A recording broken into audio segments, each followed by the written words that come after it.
सोबोधेरो थाणे जे हद ॻोठ लोअर सेठार जा भरिसां रहंदड़ सुमरा बिरादरी ऐं सेता बिरादरी जे माण्हुनि में दरगाह पीर रोंझल शाह जे सहन में लांढी ठाहिण तां लठियुनि सरोटनि जो आज़ादाना इस्तेमाल सबबि ॿिन्ही धुरियुनि जा 10 ॼणा ज़ख़्मी।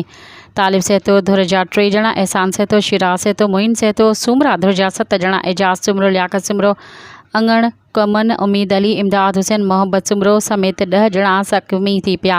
ॿिन्ही धुरियुनि में हिक ॿिए ख़िलाफ़ प्रेस क्लब सोबोधेरो अॻियां एहतिजाज। ॿिन्ही धुरियुनि जो हिक ॿिए ख़िलाफ़ एहतिजाज। तालिब सेतो जी अॻवानी में प्रेस क्लब अॻियां एहतिजाज कयो ऐं तालिब सेतो ॿुधायो त दरगाह पीर रोंझल शाह जो मां मुतवली आहियां। असांजी ठहियल लांढी 2022 ईस्वीअ जे बरसातुनि दौरान किरी ढही पई हुई, जंहिंखे ठाहिण वियासीं, जिते असांजे हिक छोकिरे खे सुमरा ज़बरदस्ती घेले खणी विया। उनजी दांह ते असां छॾाइण वियासीं त सूमरनि बेगुनाह हमिलो करे सूमरनि ॿाहिरां हथियारबंद घुराया आहिनि ऐं जहिड़ियो कराइणु चाहिनि था, जॾहिं त सूमरनि असांखे ॾेढ जरेब ज़मीन विकिरो कई आहे, उनजो बि खातो नथा ॾियनि। सूमरा बिरादरी जे रमज़ अली सुमरो ऐं ॿियनि पिणु प्रेस क्लब अॻियां एहतिजाज कयो। सूमरनि चयो त दरगाह असांजा वॾड़ा संभालींदा हुआ, जेका असां संभालींदा अचूं पिया। सेता बिरादरी जा माण्हू केतिरे वक़्त खां ज़्यादती कंदा पिया अचनि। अॼु यूसी भोन पटोर जे चेयरमैन वॾेरो रमज़ान सेतो उर्फ़ ॾाॾो रमज़ान सेतो, तालिब सेतो समेत 10 हथियारबंद साण करे ज़बरदस्ती असांजे 60 जरेब ज़रे ज़मीन ते ऐं दरगाह रोंझल ते कब्ज़ो कराए असांजे घरनि में घिड़ी औरतुनि मासूम ॿारनि ते तशदुद करायो।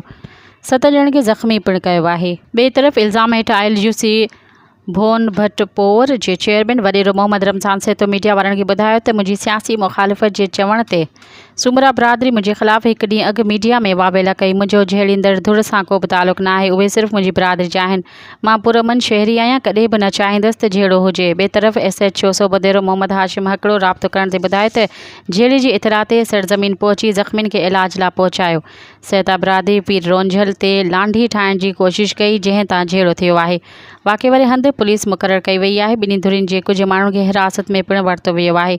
इंशाअल्लाह वधीक झेड़ो करणु न ॾींदासीं। मज़ीद ख़बरनि ऐं तफ़सीलात लाइ विज़िट कयो असांजी वेबसाइट www.awamiNewsHD.com ऐं ॾिसंदा रहो अवामी न्यूज़ HD।